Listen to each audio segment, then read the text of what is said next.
What's going on, everybody? Welcome to the Points Per Podcast. Thank you for joining us as always. Today, we're going to be talking about some buys and sells as we head into NFL Week 4. Players that we think are either undervalued or overvalued, and we'll get into that explanation as we go. But here with me to talk about that is my co-host, Will. How you doing this evening, man? Hey man, I'm feeling great. Extremely excited to talk some buys and sells this week. It's been a crazy season so far, so ready to get into it. Yeah, it's been a little bit of a roller coaster ride, but I am also very excited. So let's jump right in. I'll start with you. Who's going to be your first buy of the list? My first buy of the list is a guy I've been pounding the drum for this season so far. It's Mr. Matthew Golden, again, of the Green Bay Packers. I'm bringing this guy up again because he's quietly emerging as one of the biggest risers in fantasy football for me. Just over the last 3 weeks, his snap share has jumped from 46.8% to 58.7%, and then the 68.9%. So that's just a steady climb in usage every single game, and exactly what we want to see from a young receiver that's carving out a role in an offense. The former this first round pick is just at a career high with 4 targets last week, and he made the most out of him. He flashed some efficiency with 2.0 yards per route run, a massive 24.9% catch rate over expectation, and a 16 receiving yards over expectation. And that translated into 4 catches for 52 yards. And that just kind of feels like it's the beginning. I feel like this is just a trend upward in usage. And again, this is another week where stuff was left on the table. Everybody's kind of talking about that weird sort of him going out of bounds. Even Matthew Golden doesn't really understand what happened to him on that play. So I'm not really chalking that up to much except for a fluke. And I'm hoping for brighter days ahead. And I think those are going to happen extremely soon, especially next week against the Dallas Cowboys secondary, who has been abysmal this week. This is a unit that's been shredded all year, and they rank near the bottom of the league in explosive plays allowed. And this defense seems to have no answers for speed, and Matthew Golden has that in absolute spades. And even more encouraging, Jordan Love is absolutely thriving on intermediate and deep throws with an 89.7 passing grade on attempts of 10 to 19 yards and an elite 93.6 grade on passes 20 yards plus. Just that efficiency paired with Golden's skill set, paired with this secondary being just absolutely garbage. I think this is a prime breakout spot for Matthew Golden this week. So you should try to get ahead of it right now. Yeah, I couldn't agree more. And we talked about it, like you said last week. We're bringing this one up again. He's been a fantastic separator. I didn't check for the update after week 3, but heading into week 2, he was leading the league in average separation score. It looked good on film to me in week 3 again. And obviously, as you mentioned, it was a weird game script. Yeah. Cleveland's defense is very, very tough, and they were having a hard time. So the entire offense was kind of bogged down in this one. But it was also the first time that we saw a game script where they knew Jaden Reed wasn't going to be playing. And we saw that Matthew Golden was the most targeted and most involved receiver of the bunch when they knew that ahead of time. And so I think that's really, really encouraging. So I'm in full agreement with this one. Absolutely. Love to see it. So who do you have up next? Yeah, I'm actually going to stick to the same team and another juicy matchup versus the Cowboys. I'm looking to buy Josh Jacobs heading into week 4. He has had, I guess you could call it a somewhat disappointing start, just considering his draft price, where you had to get him kind of in the early to mid second, and he's only returned RB18 type production. But he's faced the toughest rushing defense schedule of any running back in the NFL so far. The first 3 defenses that he's played have allowed the 10th, 3rd, and 2nd fewest points allowed to running backs. So it's just been a total slog. It's been really tough for the team to run the ball at all. But his schedule gets significantly easier going forward. 5 out of his next 7 games are against teams in the top half of the league in terms of points allowed to running backs, all of which are allowing over 20 points per game to the position. That includes the likes of the Bengals, Giants, and Cardinals, who are all top 7. And the Cowboys just barely missed the cut as they're allowing 19.9 points per game. So it's looking really, really bright as we go forward. And also, just to this point, his role has been absolutely elite. Even though he's only had, like I said, that RB18 production, he's 6th in expected fantasy points, and he's 5th in the league in touches behind only CMC, Bucky, JT, and Saquon.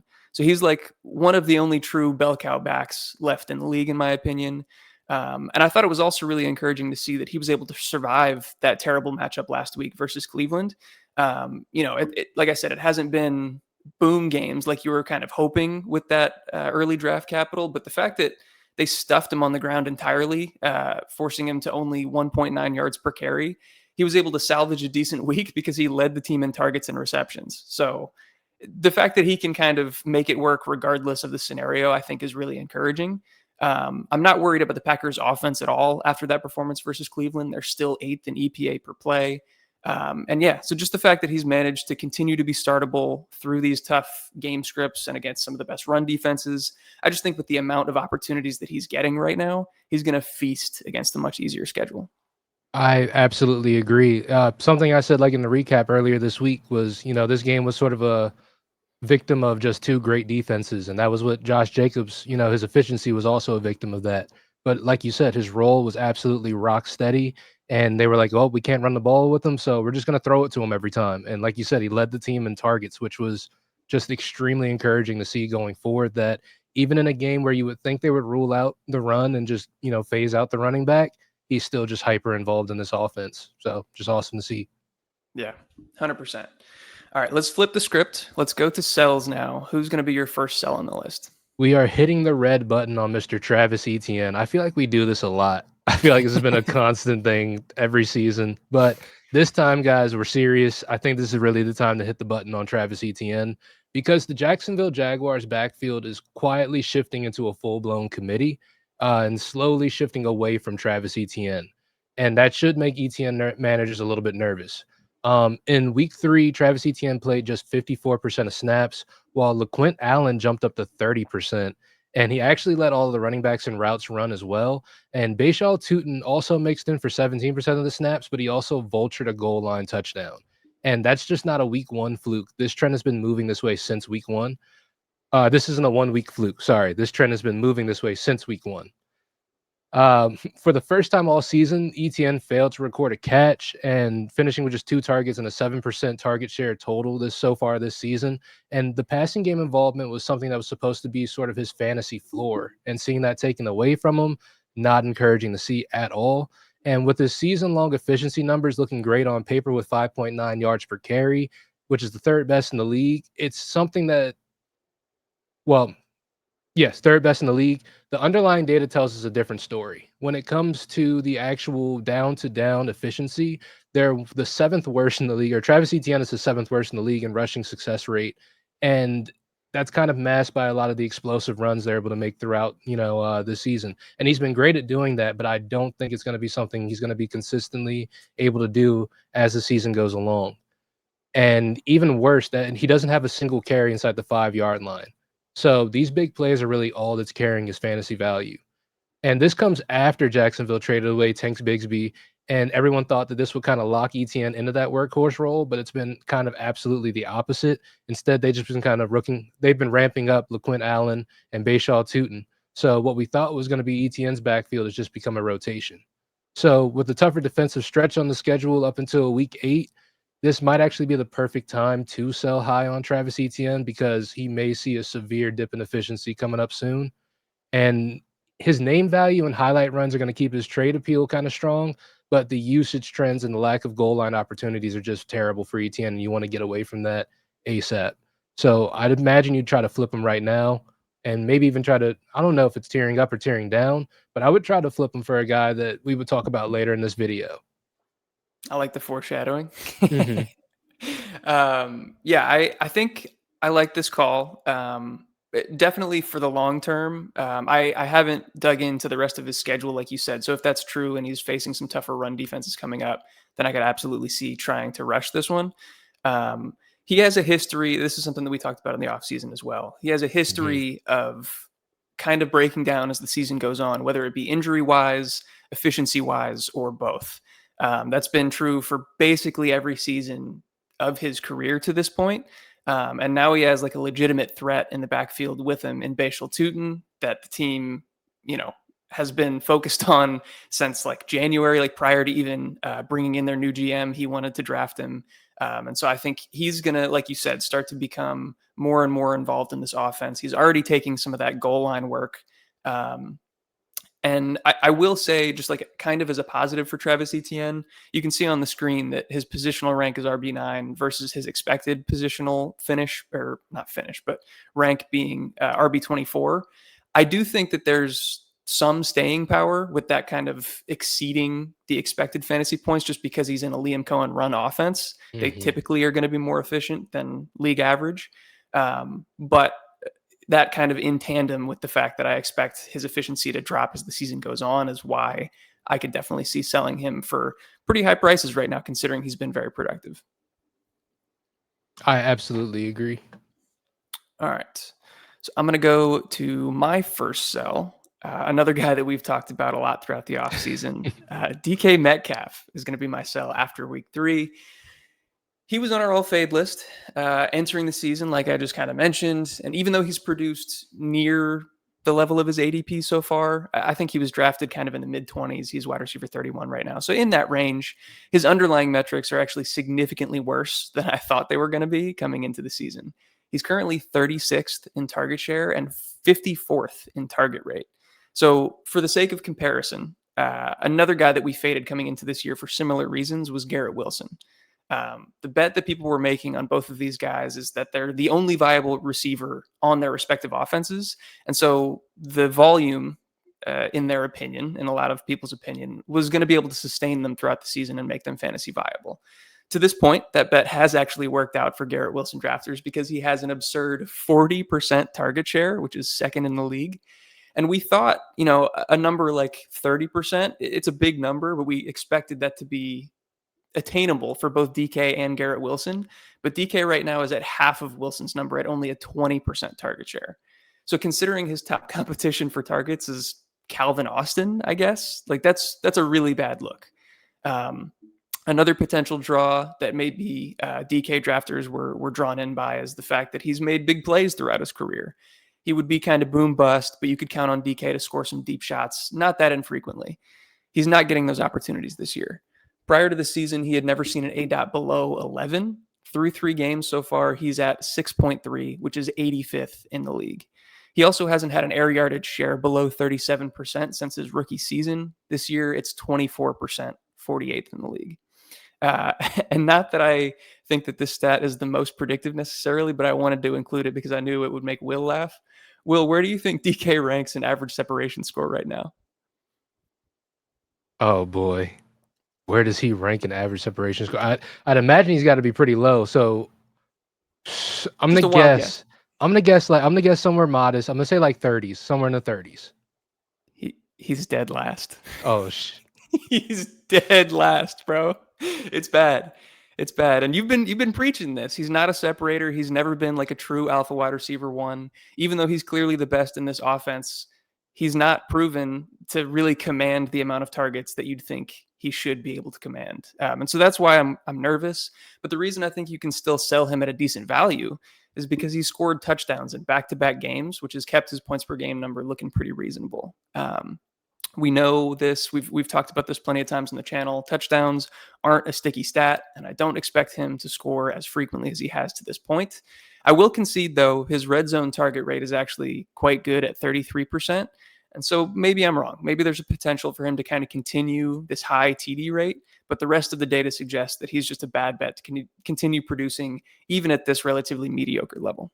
yeah, I pulled up some other stats just to reinforce this. He is 68th in route win rate at 9.6%. He's 54th in air yard share at 23.4%, 44th in targets per route run in 0.2, and all the way at 77th in catch rate at 58.8%. So definitely not the stuff you want to see out of your wide receiver 1 for sure. Absolutely. All right, let's flip it back to the positive end of the spectrum. Who's going to be your last buy? My last buy is going to be a guy I think just put the league on notice. It's Mr. Cam Scatterbo. Bang. Of the New York Giants. So let's talk about it. In week 3 against what I consider a tough Kansas City defense, what's going on, Flinny? The rookie didn't just show up. I think he stole the show.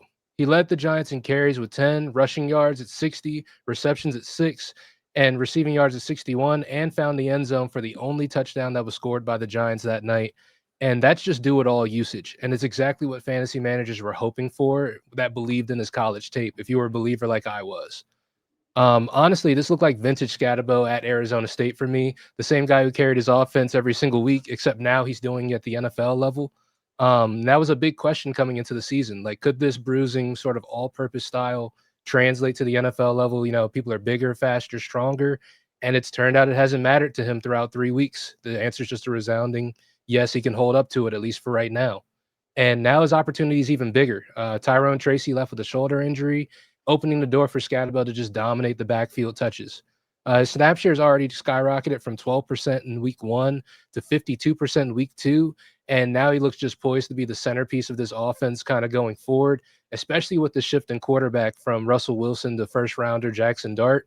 And that's somebody who's also been working to build up chemistry with him this offseason as well. So just kind of exciting to see this pairing going forward. But I think that at least for the next 2 weeks, we could be looking at the Scatterbo show in full swing.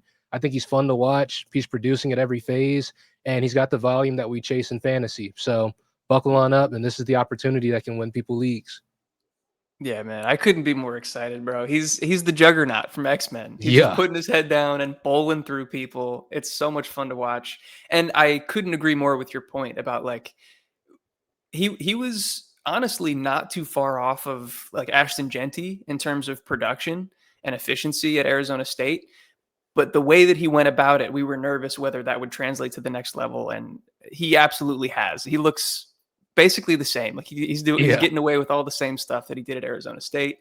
Um, the only potential pushback that I have, and really this is just devil's advocate, I don't actually believe it, is with Jackson Dart's rushing ability. Like maybe he'll see less checkdowns than he got from Russell Wilson. Are you concerned about that at all, or That think is their something chemistry is good enough? that is something I'm a little bit more nervous about, but I think that also could translate into instead of him getting those checkdowns, maybe he does get more opportunities down the field because that is something we saw them working on in training camp as well. And it's Yeah, something in Cam Scatterbo's wheelhouse as well. So it's where true. I see that volume disappearing, maybe we could see more efficiency in, other areas. Yeah, very possible. And hopefully just a more efficient offense overall. They do have a tough stretch of defenses coming up, but hopefully we'll see Jackson Dart, kind of buoy this offense a little bit more than Russ was able to. But yeah, I like that one a lot. We'll go to the last buy here before we get into some quick honorable mentions. I'm going to bring up Tet McMillan. Um, I am going to put a little asterisk near this one just because he missed practice on Wednesday, listed with a calf injury. He was back at practice today as a limited participant, and it seems like there's not any serious concern about his ability to play this week, but just something to keep an eye on. But in terms of the player itself and the reason that I have him on this list, he's looked phenomenal so far. As you can see on the graphic, even though he's only put up wide receiver 29 numbers, his expected fantasy points are all the way up at wide receiver 14. He's been the clear alpha right out of the gate for the Panthers, commanding a really strong 28% first read target share. And he's also posting a very impressive 72 yards per game. The team's also coming off by far their best game of the season. I think that's really encouraging because really like offensive environment and scoring opportunities are the only knocks that you could have against T-Mac to this point in the season, just with the way that he's looked, which I want to get into. On film, he's looked absolutely incredible. He's doing all the things that we expected based off of his rookie profile. He's absolutely crushing on his intermediate routes, gaining tons of leverage and separation on in breakers over the middle. That's backed up by the league leading PFF grade on intermediate routes. I think he's looked great in yak situations as well, which we did see in his profile, but that's a similar thing where I was wondering if it would translate from the level of competition as we got to the NFL. And I think that it has. And he's also made just some ridiculous highlight reel catches, some that didn't count and some that have, but some crazy one-handed grabs and aerial acrobatics that we saw from him in Arizona. He just looks really strong at the catch point, which you love to see. And what's even cooler, I think, is that he looks great in areas that I was a little bit concerned about for him coming out of college. I thought he's been incredibly fluid in and out of his breaks, like throughout the route tree. He's been beating corners vertically on a consistent basis, which was something that he was less consistent at, I thought, at Arizona. He's currently tied for first in the NFL in receptions of 20 plus yards. So he's just been great across the board, in my opinion. The reason I think he's a great value right now is because, like I said, he's only wide receiver 29 so far, but he's also coming off of his worst game of the season. And so reading into that specifically, I think that was mostly game script dependent. The Panthers got up big early on the Falcons, and so they didn't have to throw very much, but that's not a situation that I expect them to be in very often. They're probably going to be trailing and have to throw the ball quite a bit. But yeah, just generally, T-Mac's awesome. I think he's easily a top 20 wide receiver rest of season. And probably, if I'm being honest, I think he might be knocking on the door of wide receiver one territory as we go forward. No, I absolutely agree. I love everything I've seen out of Ted McMillan. I was one of the non-believers actually going into the whole process. I thought that he wasn't a great separator and it wouldn't really translate over great to the next level. But like you said, he's done nothing but actually impress me so far. And he's made some great plays out there. He's a human highlight reel for sure in the making. I think it's just a matter of time before this offense kind of catches its stride. And like you said, last week is just kind of a weird week because they blew them out by 30 points, which no one really saw coming. And that's going to hamper any wide receiver unless they're the ones to help them get up big early, you know? So just a Right. weird week altogether. Yeah, absolutely. All right. So that's our 6 players that we wanted to get through in depth. I know that we have some honorable mentions. Is there anybody that you want to bring up first here? Yes, my first and only honorable mention that I really wanted to bring up today was Aronde Gadsden of the Chargers. Yes, This dude. past week in a very competitive game against the Denver Broncos, he was able to, was it 7 targets, 5 catches that he was able to get this past I week? think so. So that's just great to see out of the rookie in terms of usage. And just to show his usage, they moved him all over the field. I was taking a look at some of the snaps he took. He took 50 snaps at the slot, or 50% of snaps in the slot, 10% of snaps out wide, and 40% of snaps at inline tight end, and 50% red zone snap rate up from his 25%, and 2 red zone targets. They also used them downfield as well. So you got a guy who's playing tight end for a head coach who had peak Vernon Davis and an offensive coordinator who had peak Mark Andrews. Mm-hmm. So you could be primed for a nice little show. I'm not saying he's going to be as great as those two, but they have been speaking extremely positively of Aronde Gadsden. And in terms of being a receiver, he was a great receiver at Syracuse. He has, I think, the 5th most catches in Syracuse history. So yeah, I'm kind of excited to see someone to keep an eye on and maybe get ahead of. Yeah. He's a big dude, but he was originally a wide receiver, converted to tight end coming out of college. And I think he's Mm. made the transition quite well. This was also incredibly encouraging considering he was healthy and active for the first 2 games. And so for him to come in his first NFL action and get that involved in a tight game was crazy to me. So yeah, I couldn't agree more with this one. This was a guy that we were highlighting in Dynasty and didn't necessarily think he was going to pop this early, but yeah, Yeah, he might actually be a factor in redraft. absolutely. And who do you have for honorable mentions here? So my first one and kind of the most obvious, this was one from last week that I just want to reiterate. It's Rashee Rice, especially if you're 3-0 and the person that has Rashee Rice is struggling 1-2, 0-3. That's definitely the case where you want to try to swoop in and buy because they don't have the time to be patient and wait for his points to be on their roster. He's going to absolutely crush when he comes back. Just based on how this Chiefs offense has looked, I don't see any reason why he wouldn't step right back into the role that he had to start last season. And we were talking about an easy wide receiver one then. So I could see that happening as soon as he steps back on the field. Yeah, that offense is making Tyquan Thornton look good right now. So Rashee Rice is going to come in and absolutely eat. Yeah. And then I just want to run these by you to get your opinion as well. A couple guys that I think I'm willing to sell. One that I'm definitely willing to sell. We'll start with him is Dalton Kincaid. Um, his usage has been basically the same as last year, which was really not encouraging, pretty low from a tight end perspective, especially one that was drafted as highly as he was. But the production has been there mostly because he's been able to get into the end zone. And I'll give him credit. He has a high targets per route run rate, but it's like significantly higher than it was for him last year. What are your thoughts with Kincaid? He's somebody I would feel better with as like, putting him in if my starting tight end was out for the week. But it's Mm-hmm. like you said, it's tough to depend on him on a week to week because his route participation is crazy, but somehow he still gets a target share that's like I think it's somewhere around like 22%. But Yeah. it's just his usage is just so weird. He's never really on the field, but then he is, and sometimes he scores, but sometimes he doesn't. It's a roller coaster with Dalton Kincaid. So I think now Yeah. is the time to sell him if you could.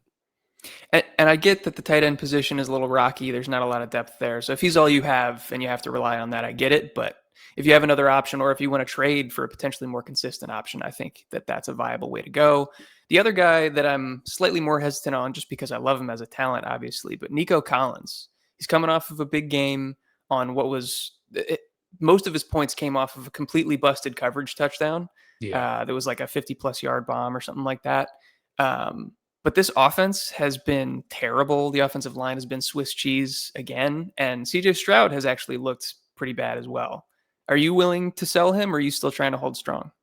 It's tough to believe in that Houston Texans offense. Like, they have really kind of looked that bad. I think if you can get something good for Nico Collins, I think you should try to. But I also think it's going to be tough to get anything for him at this point as well. That's potentially true. You definitely have to feel out your league. I don't think you're going to get, first round Yeah. prices, which is where he went. But I mean, based on the past couple weeks where the production has looked fairly encouraging, like maybe there's somebody in your league still willing to pay maybe second, third round prices. And I think at that tag, I'm still willing to do it. Yeah, you get the Um, believers back in there. yeah, definitely. And then a couple buys that I want to talk about real quickly. Lad McConkey, I can't remember if we touched on him last week or not, um, but he's been kind of an enigma where like it's weird because he's last in the pecking order just in terms of total production compared to his teammates in Keenan Allen and Quentin Johnston. But like if I had told you that this year he would have a higher target share than he did last year, and like the offense would be a pass first offense where Justin Herbert is like leading the league in passer rating, stuff like that, you would have bought in, right? Absolutely, I would have. But this has been a weird kind of season. I don't. The emergence of Quentin Johnson has really kind of made things muddy because he Yeah. has actually been pretty good for this offense too. Yeah, that's true. So I guess, that's a gut check one. I still believe, I feel like they've played three straight divisional opponents that got burned by Lad McConkey last year. And so they probably zeroed in on him. I haven't done like a full film analysis of those games. But in the little bit that I've been able to see, it seems like he's been kind of bracketed and doubled more so than the other two receivers. We'll see if that changes or, when they get out of division or not. But I still think he's separating at a great rate and looks great. So I'm willing to buy in. Maybe not at the prices that we drafted him for, but for a Yeah, little bit less. I think his price is going to swing back. Like, I think not his price, his production is going to swing back at some point. Like right now, it's in a down slope, but I think it's going to swing back. Yeah. And then the last one, Trey Benson. Obviously, his stock is way up coming into this week, considering James Conner is going to be out for the rest of the season. I wonder though. I want to know what your opinion is on his role, because the reason that we were selling James Conner last week is because Trey Benson was eating into the touches a little bit, especially in the receiving game, which he didn't do hardly at all last year. We saw after James Conner went down that he was basically a workhorse. What I'm really asking is, do you think that he'll maintain that workhorse role, or now that the team knows that James Conner isn't going to be there, that they're going to work in like Amari DeMarcado in a passing role? It's tough. I don't imagine they would go straight to Trey Benson. You are the guy. You're our workhorse now. If they were only giving him kind of 40% before, I'd Yeah. imagine it does get ramped up. But then, like you said, they do kind of work Amari DeMarcado in and guys like that. So I'd imagine it's definitely going to be a bump up for him, but I don't think it's going to be as much as people would imagine. That's fair. I don't know. I feel like the public sentiment is lower than I would have expected it to be for Benson. There have Like been I've a seen lot rest of of trade rumors, I think, attached to the Cardinals looking for a running back. I've seen on Twitter really. lately, at least. Yeah. Okay. Or All right. sorry, So X for all of those out there. it's Twitter, Yeah. but that's good to know. Maybe I'll back off that as like a strong buy. But if there's somebody in your league that's like hesitant about what he's going to bring to the offense, I think, this has been a run first attack. He's been efficient. He's an explosive guy. He's not going to have the same like down to down consistency and success rate as James Conner, but I think he'll make up for it in big plays. So if somebody's undervaluing him, I think he's a decent acquisition. Absolutely. But yeah, I think that will round it out. Is there anybody else you want to talk about before we finish this thing? Nah, I think that pretty much rounds it out right there. All right, cool.